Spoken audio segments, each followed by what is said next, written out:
Hello and welcome to your weekly horoscope for week commencing the 9th of May. You can watch these in relation to your ascendant or your sun. The choice is yours. I'm going to give you a broad overview of the exciting potential this week gives us all, and then please stay with me. I will dive deep to give you in forensic detail each of the 12 zodiac sign forecasts. Now, of course, as this week begins, we're still essentially in Taurus season, with the sun in that sign.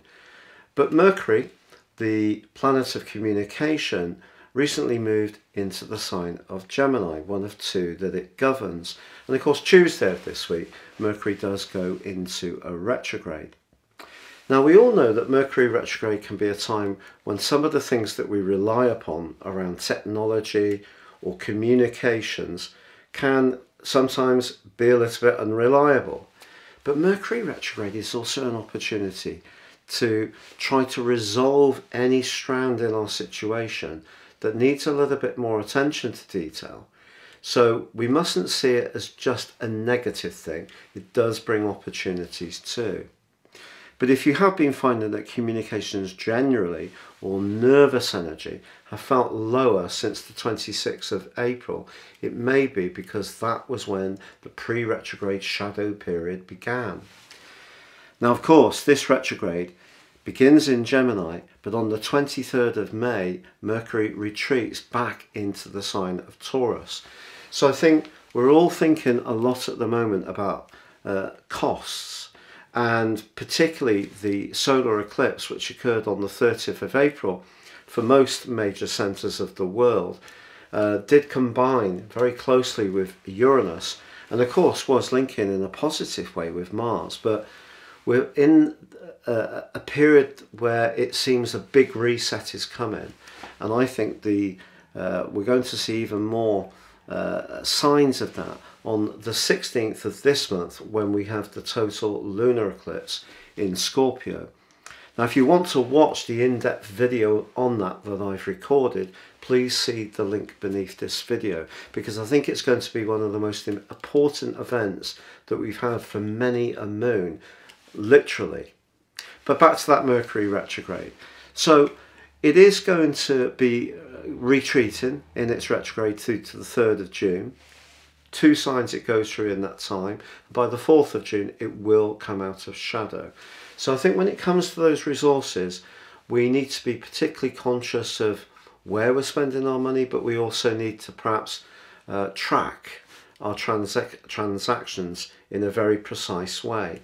Now, of course, Jupiter also moves sign on Tuesday of this week, transversing into the sign of Aries. Aries is the sign of opportunity. It's the first zodiac sign, and of course it's fiery. Jupiter has been making its way through the sign of Pisces, and last year it travelled through Aquarius as well. This year we've got a repeat of that. It's a bit unusual, you know, because Jupiter usually pretty well takes 12 years to go through its cycle, 1 year per zodiac sign. So we've had 2 consecutive years where we have 2 zodiac signs that Jupiter is impacting upon. Now, Jupiter is about that sense of optimism and self-belief, and it can be the planet of fortune if we work well with it. And it is going to be in the sign of Aries through to the 27th of October. And the reason it then goes back into the sign of Pisces is because on the 28th of July, it goes into retrograde. Now that's going to end on the 23rd of November, and then on the 21st of December, Jupiter will come back into Aries. So again, we've got this sense of the emotional and spiritual dimension, which was really boosted by Jupiter combining with Neptune on the 12th of April. And some astrologers saw this as being a very significant event, and certainly for those people that are wanting to move above just living in the more material plane, I think it did give us great opportunities. But we've also seen that just because that spiritual conjunction was occurring, it didn't mean to say that all the things in the world were turning out exactly in a spiritual way. So Jupiter moving into Aries provides much more thrust. And if there is something that we need to develop a new energy around, then this is going to be a very significant change. But the middle of this week is also terrifically significant, because by next Monday, the 16th of May, we're going to have that total lunar eclipse in the sign of Scorpio, and it is going to be squaring up Saturn, and the square between the Sun and Saturn begins in the middle of this week.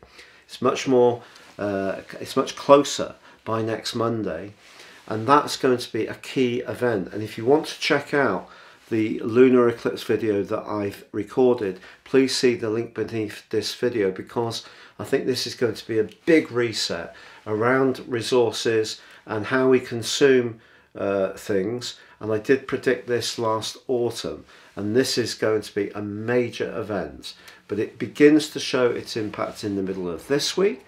And the Sun also forges a rather enchanting link with Neptune, so we have two counter influences. How we're all connected, Saturn in Aquarius, especially around our values or money, becomes an issue in the middle of the week with the Sun square to Saturn, which can be very restraining and lowering of physical vitality.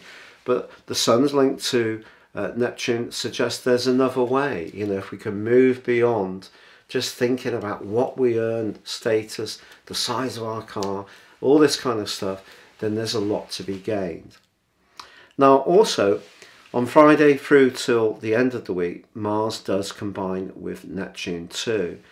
This is a trickier combination, to be honest, because when Mars and Neptune are together in a more challenging 8th harmonic aspect, square, conjunction or opposition, there is the potential for distortion in a more nefarious way. So we mustn't kid ourselves about anything. Self-illusion could be one of the outcomes of this particular influence, or we could encounter someone who's not very honest, yet there may be something about them that we find very attractive, even in a sexual context. And yet, despite the retrograde to Mercury, it does meet up in a gorgeous link with Jupiter towards the end of this week. And also Venus is in a semi-sextile to Uranus towards the end of this week. And ironically, Saturn is in a semi-sextile with Neptune later this week as well. So there are opportunities this week, especially Jupiter moving into Aries.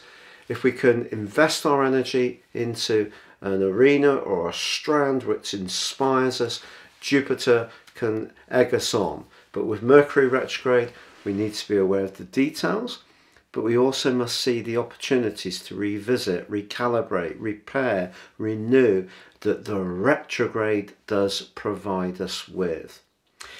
Now, if you'd like to ascend above this Zodiac broadcast and understand more serious astrology, if you give me 3 pieces of your personal information, I can give you a roadmap that can guide you for the rest of your life, plus a more specific forecast for the next 12 months, and give you 30% off with my special offer. Please see the link beneath this video. But if you've yet to subscribe to my channel, I'd be honoured if you did so now. Please click or tap on the bell notification symbol. But please stay with me now for your in-depth forecast. Hello Gemini, and welcome to your weekly horoscope for week commencing the 9th of May.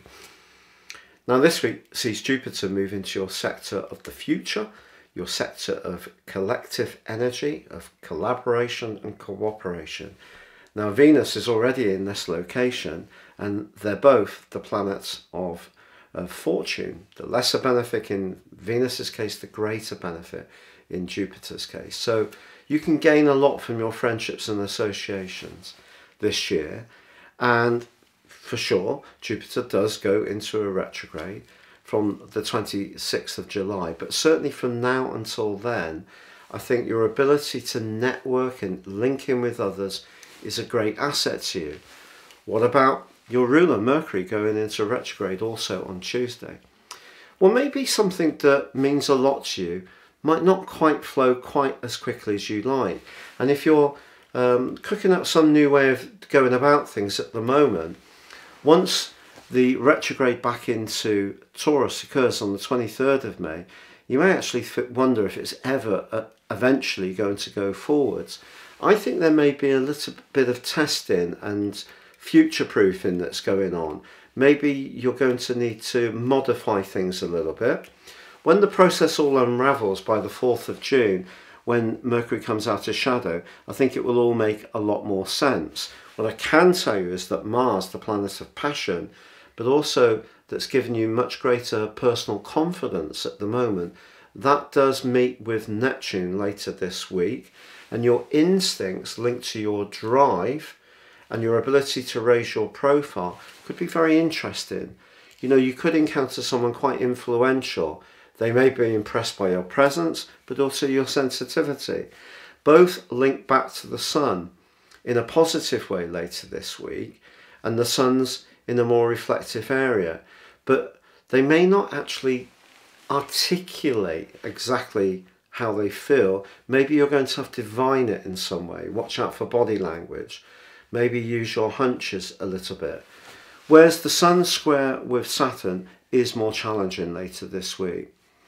Maybe there's something to do with a contractual matter. It could be to do with your desire to travel or to expand.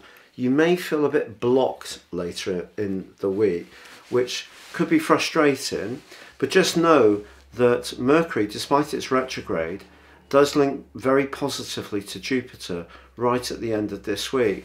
So it may not necessarily be that everything you want is falling exactly into place, but actually the conditions are being prepared for much greater growth, particularly once the Sun moves into your sign later this month.